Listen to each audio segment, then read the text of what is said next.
यस्याद्भवत्भक्तजनार्तिहन्तः पितृत्तमन्येश्च विचारितोणं स्तम्भेवतार्यस्तमनन्यलभ्यं लक्ष्मीनृसिंहं शरणं प्रपद्ये। केशवारिकपापात्रं द्विजमादिगुणानवं श्रीश्रारीतीशानां देशकेन्द्रमहं भजे। प्रपद्ये निर्वद्यानां निषत्याङ्गुणसम्पदां शरणं भवभीतानां षडगोपमुनेश्वरं। वेदान्तदेशिकचिन्तकटाक्षलब्धत्रयन्तसारमनवद्यगुणं वदाक्रियं नारायणार्यतदीर्घपापिशक्तं श्रीरङ्गनाथेतिशेखरमाश्रयामः। रामानुजदयापात्रं ज्ञानवैराग्यभूषणं श्रीमद्वेङ्कटनाथार्यं वन्दे वेदान्तदेशिकं। लक्ष्मीनाथसमारम्भां नाथयामुनमध्यमाम् अस्मदाचार्यपर्यन्तां वन्दे गुरुपरम्परां। श्रीशैलेशदयापात्रं दिभक्त्यादिगुणानं यतीन्द्रप्रवरं वन्दे रम्यजामातर्मणिं। भूतं सरश्च मदाक्षपट्टनादा श्रीवत्सारकुलशेखरयोगिवाहान् भक्ताङ्ग्रिरेण परकालयतीन्द्रमिश्रान् श्रीमत्पराङ्किशमुनिं नित्यं। नीलातुङ्गस्थनगिरिधरी सुप्तमुद्भवतिकृष्टं पारात्यं चं श्रुतिशतशिरसिद्धमध्यापयन्तीं सोच्छिष्टाया सृजनिलतं या फलात् कृत्यमुक्ते गोदातस्यै नमिदं भूयैवास्तु भूयः नवयद्वयाण्डाळरङ्गर्के पन्नु तिरुप्पाவை பற்பதியம் இந்நிஷையால் பாடிக் கொடுத்தாள் நற்பாமாலை பூமாலை சூடிக் கொடுத்தாளைச் சொல்லு சுடிக் கொடுத்த சொற்குடியே தற்பாவை பாடியருளவல்ல பல்வகையாய் நடினி வேங்கடவர்க்கென்னவது என்ன மாத்தம் அங்கடபாவண்டமே நல்கு श्रीविष्णु चित्तकुलनंदन कल्पवल्लीं श्रीरंगराज हरिचंदन योग दृश्यां साक्षात् क्षमां करुणया कमलामिवान्यां गोदावनन्य शरणशरणं प्रपद्ये। दिशन्तु मे देव सदा त्वदीयाः दयातरङ्गानुचरा कटाक्षाः क्षोत्रेषु पुंसानुचरं चुरन्तीं सरस्वतीं संस्कृतकामधेनुः। ಈ ದಿನ ಪ್ರವಚನಕ್ಕೆ ಎಲ್ಲರಿಗೂ ಸ್ವಾಗತ. ಹರ್ಷದ ಒಂದು ವಿಷಯ ಅಂದರೆ 3 ಜನದಿಂದ ಈ ಪ್ರವಚನ ಸ್ಟಾರ್ಟ್ ಮಾಡಿದ್ವಿ. ಬಸವರಾಜ್ ಹೇಳಿದ್ರು, ನೀವು ಶುರು ಮಾಡಿದ್ರೆ ಬರ್ತಾ ಬರ್ತಾ ಹಂಗೆ ಜಾಸ್ತಿ ಆಗುತ್ತೆ ಅಂತ. ಇವಾಗ 10-12ಕ್ಕೆ ಬಂದಿದೆ. ಮುಂದಿನ ವರ್ಷ 20-25 ಖಂಡಿತವಾಗಲೂ ಆಗುತ್ತೆ. ಅದು ನಮ್ಮ ಭಾಗ್ಯ ಮತ್ತು ನಿಮ್ಮ ಭಾಗ್ಯನೂ ಸಹ. ಯಾಕಂದರೆ ಗೋದಾದೇವಿಯ ಒಂದು ಚರಿತ್ರವನ್ನು ನಾವು ಕೇಳಬೇಕು ಅಂದರೆ 7 ಜನ್ಮ ಪುಣ್ಯ ಮಾಡಿರಬೇಕು. ಹಾಗಿರುವಾಗ ನಮಗೆ ಈ ಒಂದು ಸಮಯ ಸಿಕ್ಕಿರುವಾಗ ನಾವು ಅದನ್ನು ಸದುಪಯೋಗ ಮಾಡಿಕೊಂಡು ನಮ್ಮ ಒಂದು ಮನಸ್ಸನ್ನು, ಆ ಚಂಚಲತೆಯನ್ನು ಒಂದು ಸ್ವಲ್ಪ ನಿಯಂತ್ರಣದಲ್ಲಿಟ್ಕೊಂಡು ದೇವರ ಒಂದು ಸ್ಮೃತಿನಲ್ಲಿ ನಮ್ಮ ಸಮಯವನ್ನು ಕಳಿಬೋದು. ಇವತ್ತಿನ ಪಾಶರದಲ್ಲಿ ಗೋದೆ ತನ್ನ ಒಂದು ರಥವನ್ನು ಆರಂಭಿಸ್ತಾಳೆ. ಯಾತಕ್ಕೋಸ್ಕರ? ಕೃಷ್ಣನ ಪಡೆಯೋದಕ್ಕೋಸ್ಕರ. ಪರೈ ಅಂದರೆ ಒಂದು ವಾದ್ಯ. ಅವರ ಒಂದು ಮಾನಸಿಕ ಚಿಂತನೆ ಪರೈ ಅಲ್ಲ, ಅವರ ಒಂದು ಮಾನಸಿಕ ಚಿಂತನೆ ಕೃಷ್ಣನ ಪಡೆಯೋದು. ಈ ಪರೈ ಅನ್ನೋ ಒಂದು ಹೆಸರಲ್ಲಿ ಕೃಷ್ಣನ ಪಡೆಯೋ ಒಂದು ನೆಪ. ಹಾಗಿರುವಾಗ ಅದಕ್ಕೆ ಏನು ಮಾಡಬೇಕು? Dos and don'ts. ಬೆಳಗ್ಗೆನೇ ಎದ್ದು ನಾವು ಸ್ನಾನ ಮಾಡಿಕೊಂಡು ಆ ಒಂದು ಕಾತ್ಯಾಯನಿ ವ್ರತ ಮಾಡಬೇಕು. ಕಾತ್ಯಾಯನಿ ವ್ರತದಲ್ಲಿ ಕೃಷ್ಣನ ಪಡೆಯೋದಕ್ಕೆ ಈ ಒಂದು ಸನ್ನಿವೇಶದಲ್ಲಿ ಹರಿ ಹರಿ ಹರಿ ಹರಿ ಹರಿ ಅಂತ 5 ಬಾರಿ ಹೇಳಿದ್ರೆ ಹರತಿ ಪಾಪಾನಿ ದುಷ್ಟಚಿತ್ತೈರ ವಿಸ್ಮೃತೈ ಎಂದಂಗೆ ತನ್ನೋ ಥರ 3 ವಿಧವಾದ ಹರಿಯ ಸ್ಮರಣೆ ಆಯಿತು. ಮೊದಲನೆಯದು ನಾರಾಯಣನೇ ನಮಕ್ಕೇ ಪರೈ ತರುವಾರ್ ವೈಕುಂಠನಾಥ. ಎರಡನೆಯದು ವೈಯತ್ತು ವಾಯುವೀರ್ಘ ನಾಮಂ ನಂಪಾವೆಕ್ಕೆ ಚಯಂ ಕರಿಶೈಗಳು ಕೇಳಿರೋ ಪಾರ್ಪಡಲು ಪಯ್ಯತ್ತು ಹಿಂದ ಪರಮನಡಿ. ಪಯ್ಯತ್ತು ಇಂದ ಪರಮನ ಅಡಿಪಾಡಿ.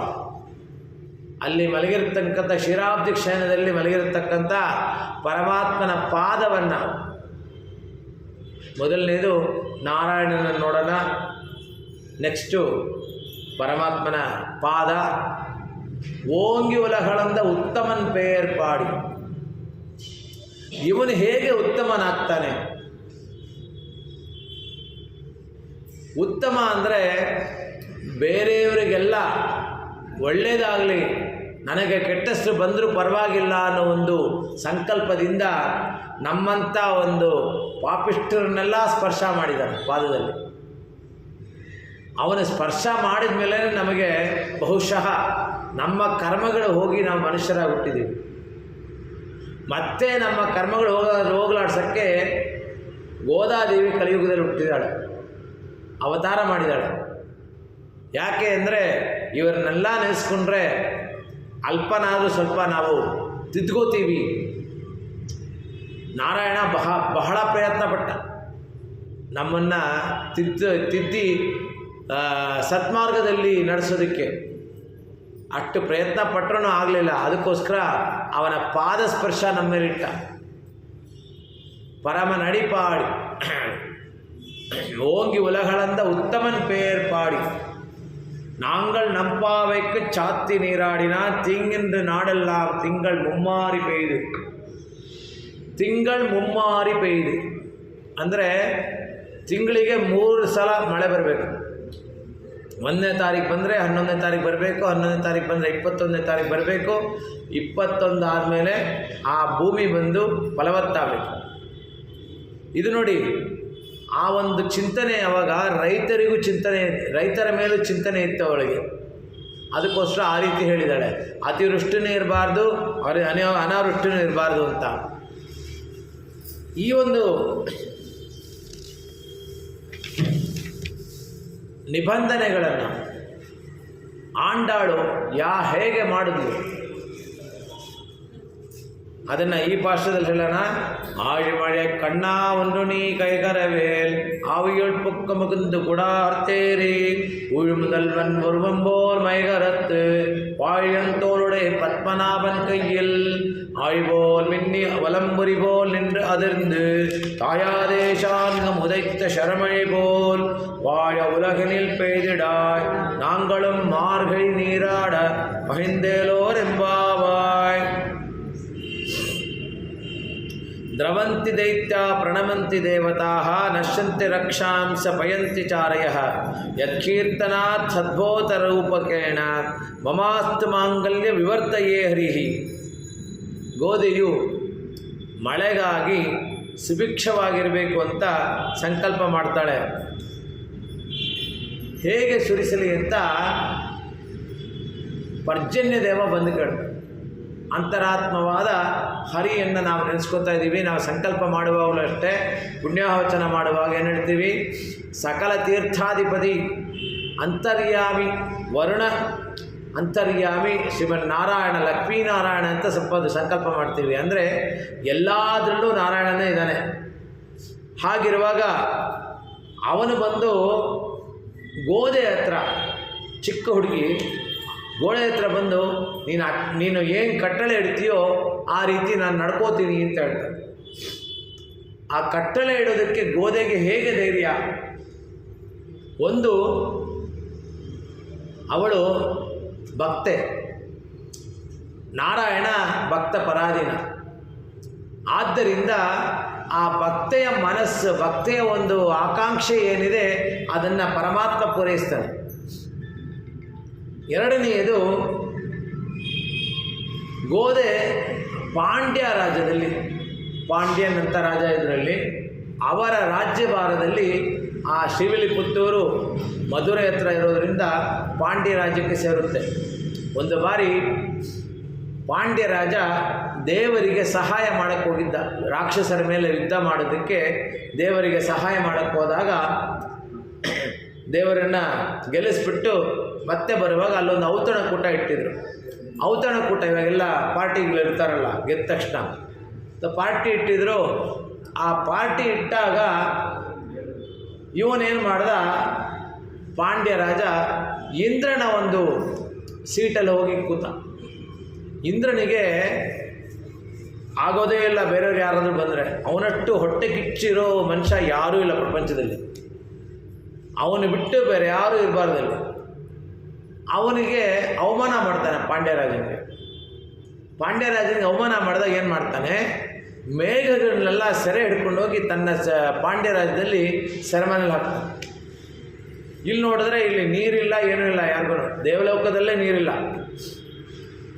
ಆಗ ಇಂದ್ರ ಬಂದು ಕ್ಷಮೆ ಕೇಳ್ತಾನೆ.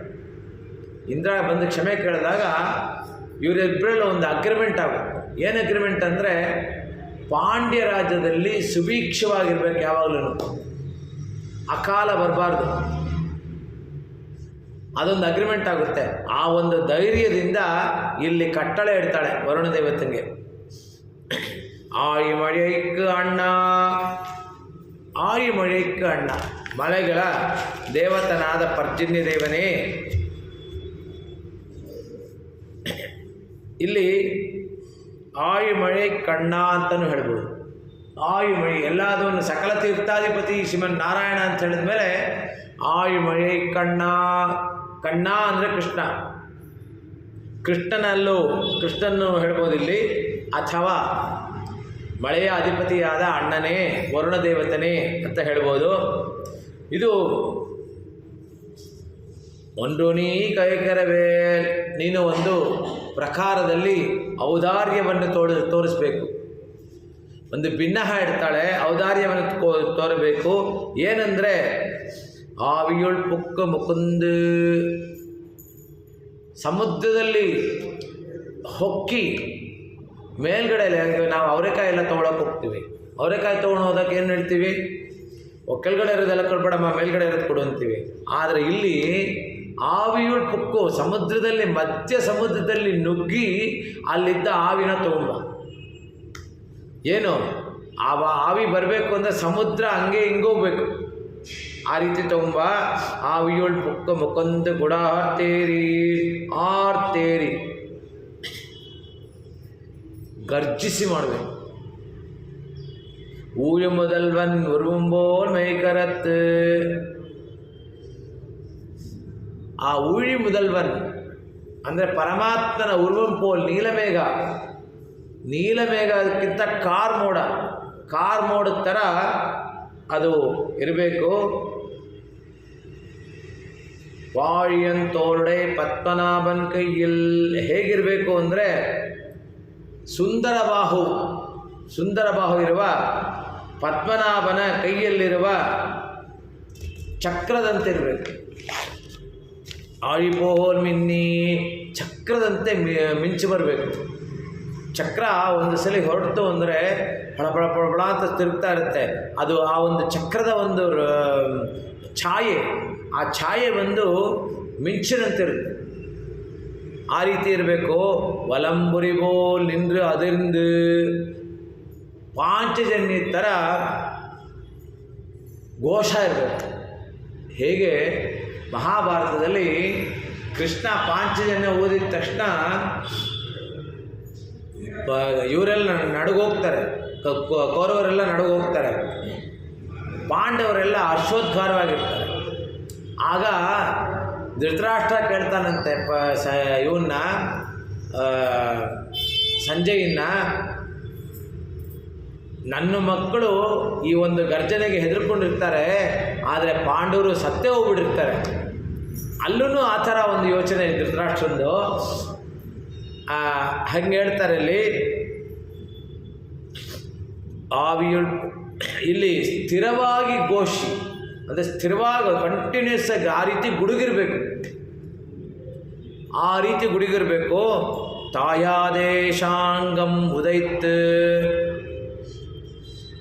ಸ್ಥಿರವಾಗಿ ಘೋಷಿಸಿ ಮತ್ತು ಅವಿಚ್ಛಿನ್ನವಾಗಿ ಶಾಂಗವೆನ್ನುವ ಬಿಲ್ಲಿನಿಂದ ಬಿಡಲ್ಪಟ್ಟ ಶರಮಳೆ ಪೋಲ್, ಕರದೂಷಣ ಸಂಹಾರ ಮಾಡಿದಾಗ 10,000 ಜನಗಳನ್ನು ರಾಕ್ಷಸರನ್ನ ಒಂದೇ ಬಿಲ್ಲಲ್ಲಿ ಸಂಹಾರ ಮಾಡ್ತಾರೆ ರಾಮ.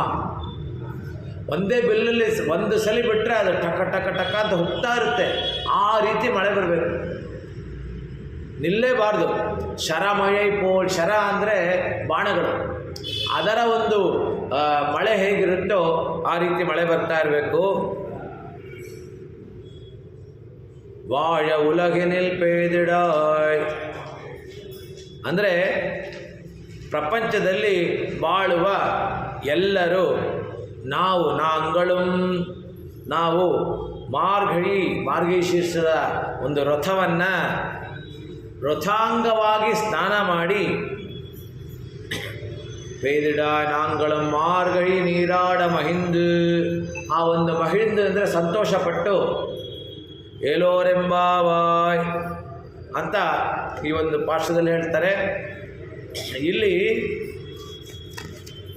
ಆಯುಮಳೆ ಕಣ್ಣ ಒಂದು ನೀ ಕೈಕರವೇಲ್, ಈ ಒಂದು ವರುಣದೇವನ ಇಷ್ಟೊಂದು ಸರಳವಾಗಿ ಹೇಳಿರುವಾಗ ವರುಣದೇವ ಹೇಳ್ತಾನೆ, ನೀನು ಹೇಗೆ ಹೇಳ್ತೀಯೋ ನಾನು ಮಾಡ್ತೀನಿ ಅಂತ. ಆಗ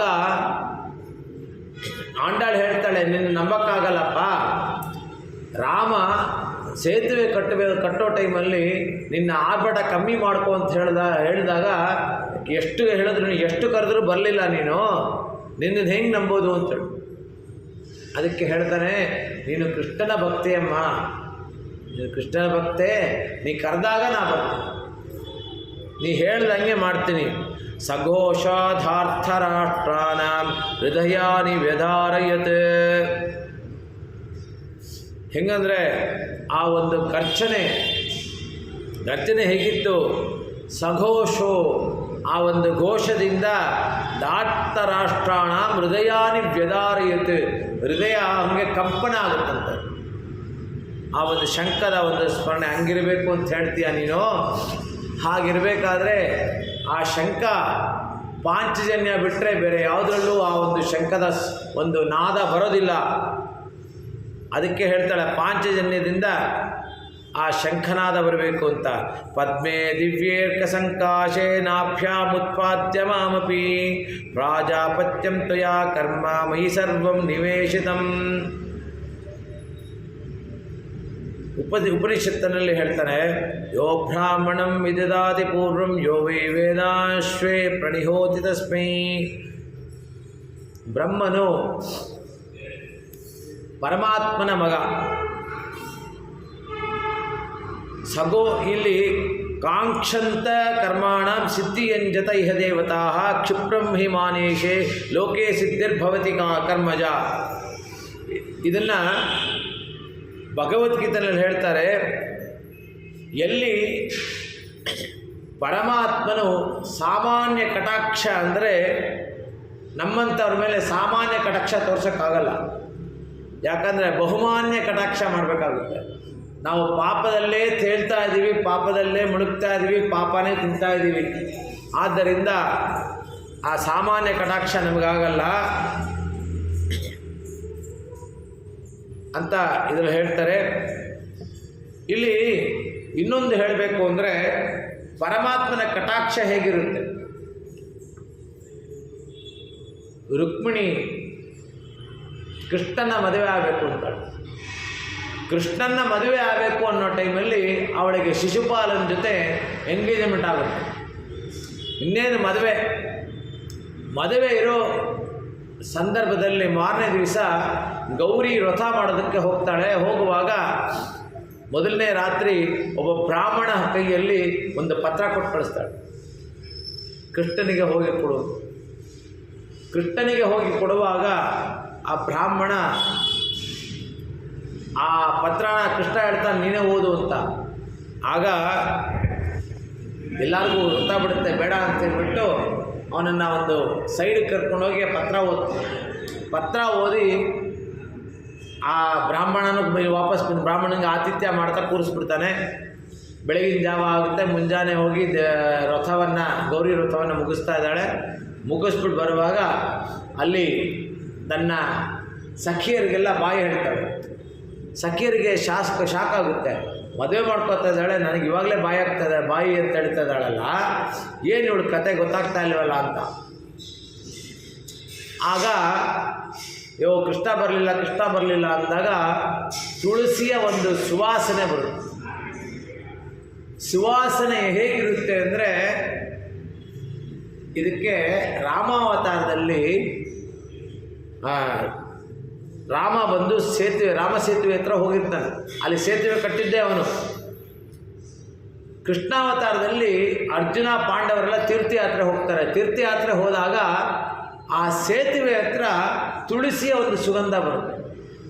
ಅಂದರೆ ತುಳಸಿಯ ಸುಗಂಧ ಹೇಗಿರುತ್ತೆ ಅಂದರೆ, ಕಾಲಾಂತರವಾದ್ರೂ ಒಂದು ಯುಗನೇ ಮುಗಿದೋಯ್ತು, ಸತಿಯುಗ ಆಯಿತು, ಕೃತಯುಗ ಆಯಿತು, ಇವರ ಒಂದು ರಾಮನ ಯುಗ ಮುಗೀತು, ಆದರೂ ದ್ವಾಪರ ಯುಗದಲ್ಲೂ ಆ ತುಳಸಿಯ ಒಂದು ಸುವಾಸನೆ ಇಟ್ಕೊಂಡಿದೆ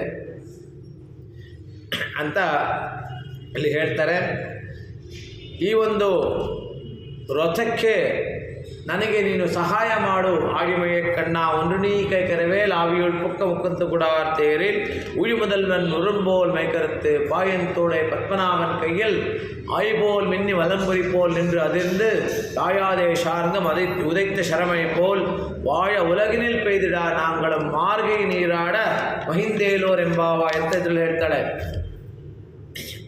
ಇನ್ನು ಮಳೆ ಬರೆಸೋದಕ್ಕೆ ಒಂದು ಅರೇಂಜ್ಮೆಂಟ್ ಆಯಿತು. ಮಳೆ ಯಾಕೆ ಬರೆಸ್ಬೇಕು? ಆಯರ್ಪಾಡಿನಲ್ಲಿ ದುರ್ಭಿಕ್ಷ ಬಂದಿರೋದ್ರಿಂದ ಮಳೆ ದೇವನ ಕುರಿತು ಅವರು ರಥ ಮಾಡ್ತಾರೆ 16 ದಿವಸ.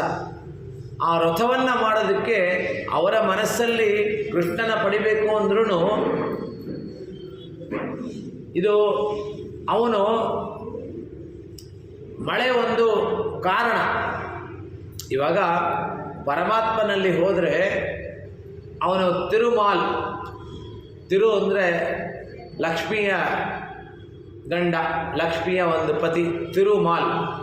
ಅವನಲ್ಲಿ ಎಲ್ಲ ಇರುತ್ತೆ. ಅದಕ್ಕೋಸ್ಕರ ಅವನ ಹೆಸರಿಂದಾನೇ ಮಾಲ್ಗಳು ಓಪನ್ ಆಗಿರುತ್ತೆ. ಅವನ ಪಿಂಡಿಯಿಂದ ಏರೋಪ್ಲೇನ್ ತನಕ ಸಿಗುತ್ತೆ, ಎಲ್ಲನೂ ಕೊಡೋನು ಅವನೇ. ಅದಕ್ಕೋಸ್ಕರ ಎಲ್ಲ ಕಡೆ ಲೋಲೋ ಮಾಲು, ಎಲ್ಲ ಮಾಲುಗಳು ಅವನ ಹೆಸರಲ್ಲೇ ಓಪನ್ ಆಗಿರುತ್ತೆ ಮಾಲುಗಳು. ಹಾಗಿರುವಾಗ ಮಾಲಲ್ಲಿ ನಾವು ಒಂದು ತೊಗೊಂಡ್ರೆ ಒಂದು ಆಫರ್ ಇರುತ್ತೋ ಇಲ್ವೋ, ಅದೇ ರೀತಿ ನಾವು ಕೃಷ್ಣನ ಪಡಿಬೇಕು ಅಂತ ಮನಸ್ಸಂಕಲ್ಪ ಮಾಡಿದ್ದೀವಿ. ಅವನು ಅದ್ರ ಜೊತೆ ಮಳೆ ಕೊಡದೇ ಇರ್ತಾನ? ಬೈ 1 get 1 ಫ್ರೀ, ಒಂದು ತೊಗೊಂಡ್ರೆ ಇನ್ನೊಂದು ಬರುತ್ತೆ. ಅದೇ ರೀತಿ ಅವನನ್ನು ನಂಬಿದ್ರೆ ಸಾಕು ಅಂತ ಹೇಳ್ಬಿಟ್ಟು ಇಲ್ಲಿ ಗೋದೆ ತನ್ನ ಸಖಿಯರಿಗೆ ಹೇಳ್ತಾರೆ, மாயனை மன்னை வட மதுரை மைந்தனை தூயவருநீர் யமுனை துறைவனே ஆயர் குலத்தினில் தோன்றும் அணிவிளக்கை தாயை குடல் விளக்கம் செய்த தாமோதரனை துயோமாய் வந்து நாம் தூமலர் தூவித் தொழுது வாயினால் பாடி மனத்தினால் சிந்திக்க போயமிழியம் புகுதுருவா நின்னனவம் தீனில் தூஷாகம் ಶಕ್ಪೇಲೋರೆಂಬಾವಾಯ್. ಹಿಂದಿನ ಒಂದು ವಾಚನಗಳೆಲ್ಲ ಕೃಷ್ಣನ ಪಡೆಯೋದಕ್ಕೋಸ್ಕರನೇ ಈ ಒಂದು ರಥವನ್ನು ಮಾಡ್ತಾ ಇದ್ದಾಳೆ. ಈ ರಥದ ಮುಖ್ಯ ಒಂದು ಅಂದರೆ ಶರಣಾಗತಿ. ಶರಣಾಗತಿಯ ಒಂದು ಅದನ್ನು ಗುಖ್ಯವಾಗಿ ಇಟ್ಕೊಂಡಿರ್ತಾಳೆ. ಆ ಗುಖ್ಯವಾಗಿ ಇಟ್ಕೊಂಡಿರೋದ್ರಿಂದ ಈ ಮಾಯನೇ ಮನ್ನೆ ವಡ ಮಧುರೆ ಮೈಂದಣೈ. ಮಾಯನೆ ಅಂದರೆ ಅಚ್ಚಶ್ರೇಷ್ಠಿತಾದ ಶ್ರೀರಾಮನ ಅವತಾರ ಮಾಡುವಾಗ ಸಾಮಾನ್ಯ ಶಿಶುವಂತೆ ಜನಿಸಿ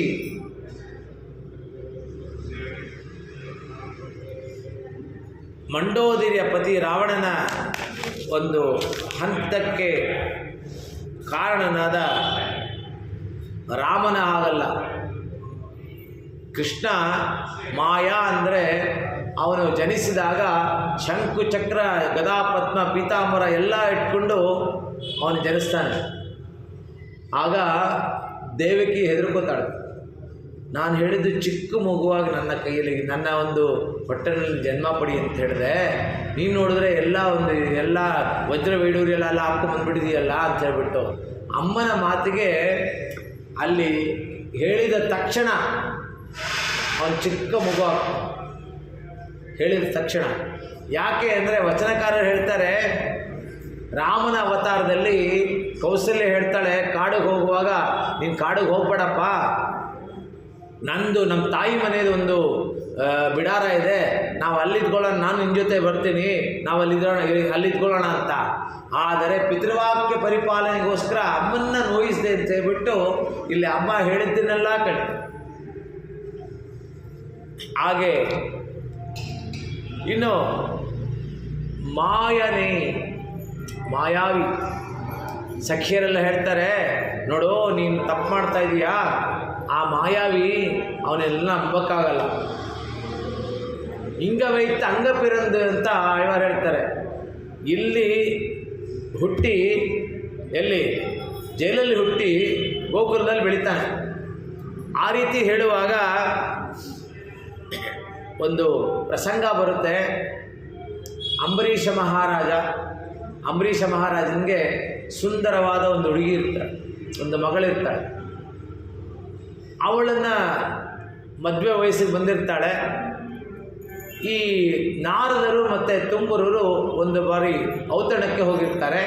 ಔತಣಕ್ಕೆ ಹೋದಾಗ ನಾರದರು ಹೇಳ್ತಾರೆ, ಅಂಬರೀಷನ ಒಂದು ಕಡೆ ಕರೆದ್ಬಿಟ್ಟು, ಏನು ಅಂಬರೀಷ, ನಿನ್ನ ಮಗಳಿಗೆ ಮದುವೆ ಗಂಡು ನೋಡ್ತಾ ಇದೀಯಾ ನೀನು ಅಂತ ಕೇಳ್ತಾರೆ. ಹೌದು ಗುರುಗಳೇ, ಯಾವ್ದಾರ ಒಂದು ಒಳ್ಳೆಯ ವರ ಇದ್ದರೆ ಹೇಳಿ ಅಂತ ಅಂಬರೀಷ ನಾರದರಿಗೆ ಹೇಳ್ತಾನೆ. ನನ್ನ ಬಗ್ಗೆ ಏನನ್ಸುತ್ತೆ ನಿನಗೆ?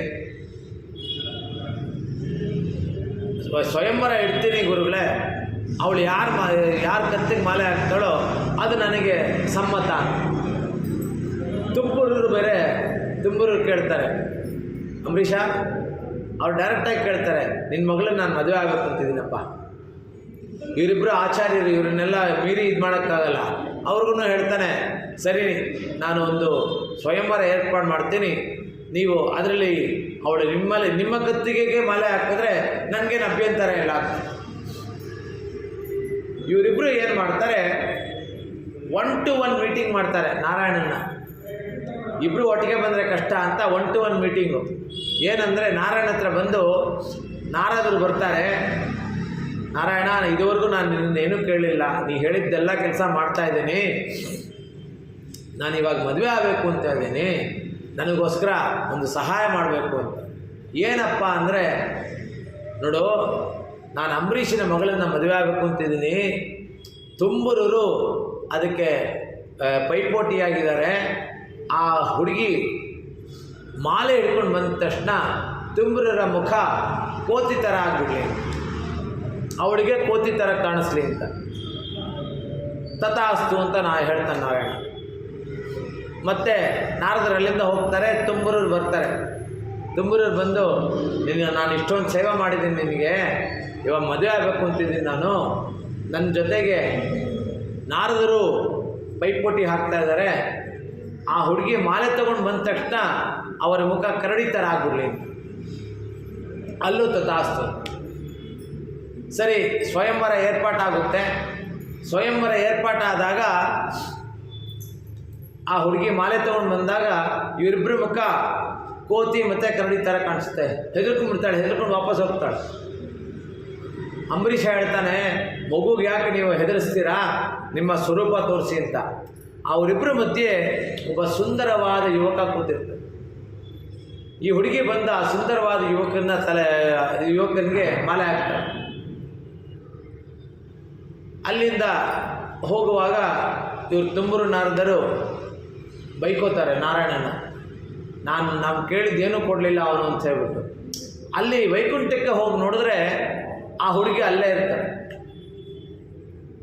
ಆ ಸುಂದರವಾದ ಯುವಕ ಬೇರೆ ಯಾರೂ ಇಲ್ಲ, ನಾರಾಯಣ. ಹೇಳ್ತಾನೆ, ನಾರದ ಬಂದು ಕೇಳಿದಾಗ ನಾನು ನಿನ್ನ ಕೇಳಿದ್ದು ಏನು ಕೇಳಿದ್ದೇನೆ, ಇದೊಂದು ಕೇಳಿದ್ರೆ ಇದನ್ನು ನಡೆಸ್ತಿಲ್ವಲ್ಲ ಅಂದರೆ, ನೀ ಕೇಳಿದ್ದೇನಪ್ಪ, ಅವನ ಮುಖ ಕೋತಿ ಥರ ಆಗಬೇಕು ಅಂದೆ, ನಾ ತಥಾಸ್ತು ಅಂದೆ. ಅವನು ಬಂದು ಕೇಳ್ದ, ನಿನ್ನ ಮುಖ ಕರಡಿ ಥರ ಆಗಬೇಕು ಅಂದೆ, ಅವನಿಗೂ ತಥಾಸ್ತು ಅಂದೆ. ಇದನ್ನು ನನ್ನ ತಪ್ಪೇನಿದೆ ಅಂತ ಆ ರೀತಿ ನುಳುಚ್ಕೊಂಡ್ಬಿಡ್ತಾನೆ ಅವನು ಮಾಯಾವಿ, ಅವನನ್ನು ನಂಬೇಡ ಅಂತ ಹೇಳ್ತಾನೆ. ಮಾಯನೇ ಮೊನ್ನೆ ವಡಮಧುರೈ ಮೈಂದನೈ. ವಡಮಧುರೈ ನಾರ್ತ್ ಮಧುರೈ ಅಂದರೆ ಮಥುರಾದಲ್ಲಿ ಜನಿಸಿದ ಶ್ರೀಕೃಷ್ಣ. ಮೈಂದನೆ ತೂಯ ಪೆರುನೀರ್ ಯಮುನೆ ತುರೆವನೆ.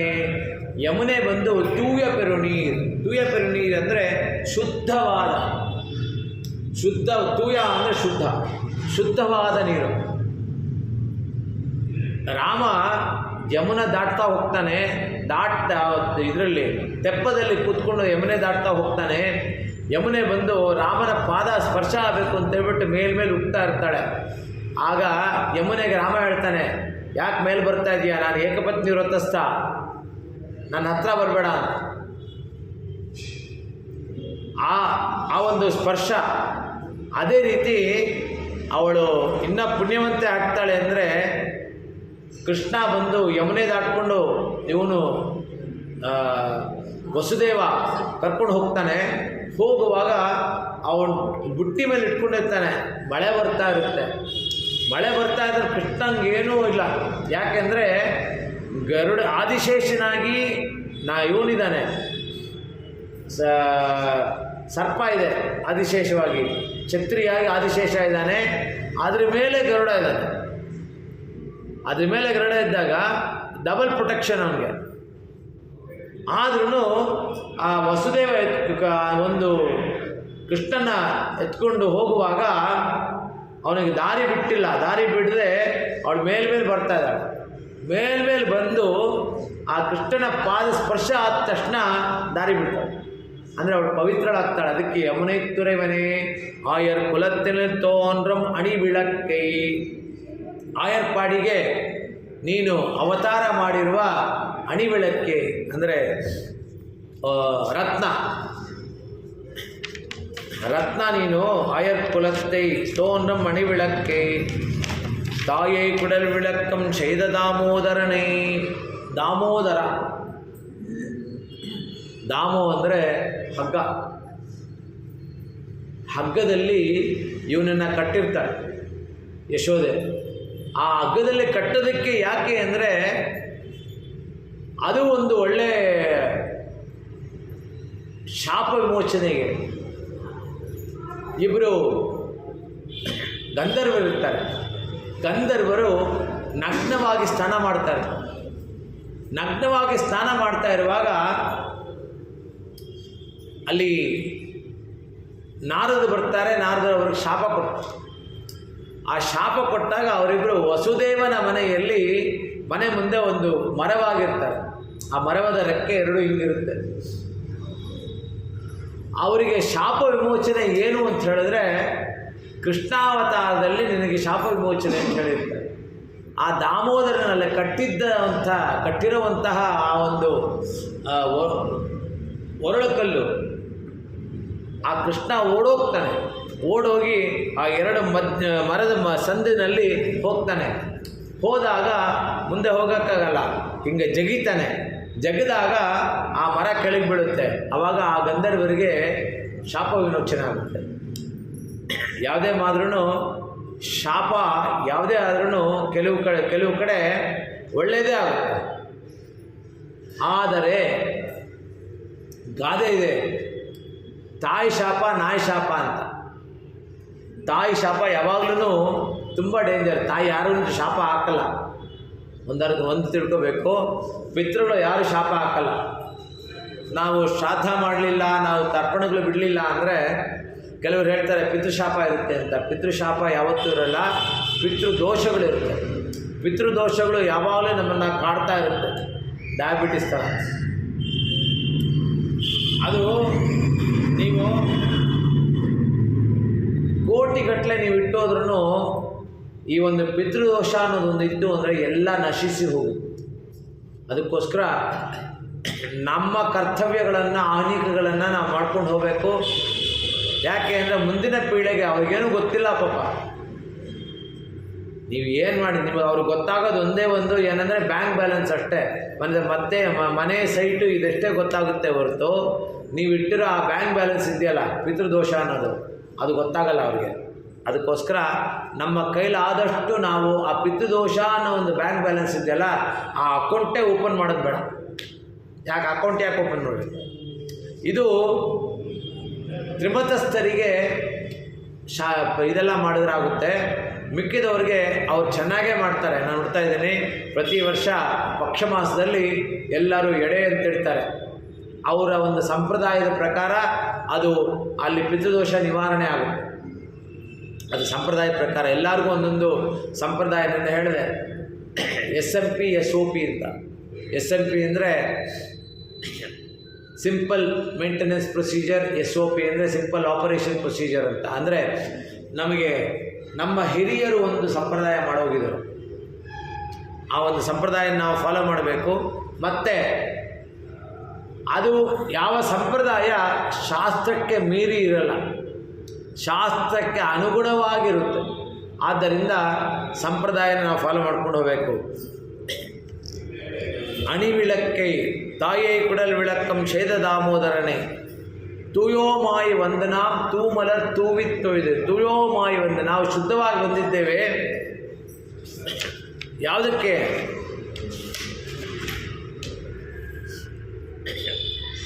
ವಾಯಿನಾಲ್ ಪಾಡಿ ಮನತ್ತಿನಾಲ್ ಸಿಂಧಿಕ್ಕ. ಬಾಯಲ್ಲಿ ಸ್ಮರಣೆ ಮಾಡಿಕೊಂಡು ಮನಸ್ಸಲ್ಲಿ ಅವನ ಚಿಂತನೆ ಮಾಡಿಕೊಂಡಿರ್ತೀವಿ. ಚಿಂದಿಕ್ಕ ಇದ್ಯಾಕೆ? ಮೊದಲು ಚಿಂತನೆ ಆಮೇಲೆ ಪಠಣ ಅಂತ ಇರುತ್ತೆ. ಇಲ್ಲಿ ನೋಡಿದ್ರೆ ವಾಯಿನಾಲ್ ಪಾಡಿ ಮನತ್ತಿನಾಲ್ ಸಿಂಧಿಕ್ಕ ಅಂತಿದೆ. ಏಕೆಂದರೆ ಬಾಯಿನಲ್ಲಿ ಜೋರಾಗಿ ಹೇಳ್ಕೊಂಡು ಹೋದರೆ ಅವನ ಧ್ಯಾನ ಮನಸ್ಸಿಗೆ ಬರುತ್ತೆ, ಇಲ್ಲ ಅಂದರೆ ಡಿಸ್ಟ್ರಾಕ್ಷನ್ ಜಾಸ್ತಿ. ಈ ಡಿಸ್ಟ್ರಾಕ್ಷನ್ ಅವಾಯ್ಡ್ ಮಾಡೋಕ್ಕೋಸ್ಕರ ಮೊದಲು ಜೋರಾಗಿ ಹೇಳ್ಕೊಂಡು ಹೋದರೆ ಅವನ ಒಂದು ಚಿಂತನೆ ಮನಸ್ಸಿಗೆ ಬರುತ್ತೆ ಅಂತ. ವಾಯಿನಾಲ್ ಪಾಡಿ ಮನತ್ತಿನಾಲ್ ಸಿಂಧಿಕ್ಕ. ಹಿಂಗೆ ಮಾಡಿದ್ರೆ ಏನು ಸಿಗುತ್ತೆ? ಕೋಯ ಪ್ರಿಯಂ. ನಾವು ಹಿಂದಿನ ಜನ್ಮದ ಪಾಪ, ಈ ದಿನ ಜನ್ಮದ ಇದುವರೆಗೂ ಪಾಪ, ಇದೆಲ್ಲ ಹೇಗಾಗುತ್ತೆ? ತೀ ನಿಲ್ಸ್ ತೂಷಾಗಂ. ಈ ಒಂದು ಹತ್ತಿ ಉರಿದ ಮೇಲೆ ಏನು ಸಿಗುತ್ತೆ? ಆ ಒಂದು ಬೂದಿ. ಆ ಬೂದಿ ಥರ ನಮ್ಮ ಪಾಪಗಳೆಲ್ಲ ನಿವಾರಣೆ ಆಗುತ್ತೆ ಅಂತ ಇದರಲ್ಲಿ ಹೇಳ್ತಾರೆ. ತೂಯ ಪೆರುನೀರ್ ಯಮುನೈತ್ತುರವನೆ ಅಂತ ಹೇಳಿದ್ರೆ, ಇಲ್ಲಿ ಯಮುನೈತ್ತುರವನೆಂದರೆ ಯಾಮುನಾಚಾರ್ಯರನ್ನ ನೆನೆಸ್ಕೋತಾರೆ. ಆಚಾರ್ಯರಲ್ಲಿ ಯಾಮುನಾಚಾರ್ಯರು ನಮಗೋಸ್ಕರ ಈ ಒಂದು ದಿವ್ಯ ಪ್ರಬಂಧನ ಮತ್ತೆ ತಂದುಕೊಟ್ಟಿದ್ದಾರೆ. ಅಂಥ ಒಂದು ಯಾಮುನಾಚಾರ್ಯರಲ್ಲಿ ನೋಡ್ಕೋತಾ ಇಲ್ಲಿ ನೆನೆಸ್ಕೋತಾರೆ.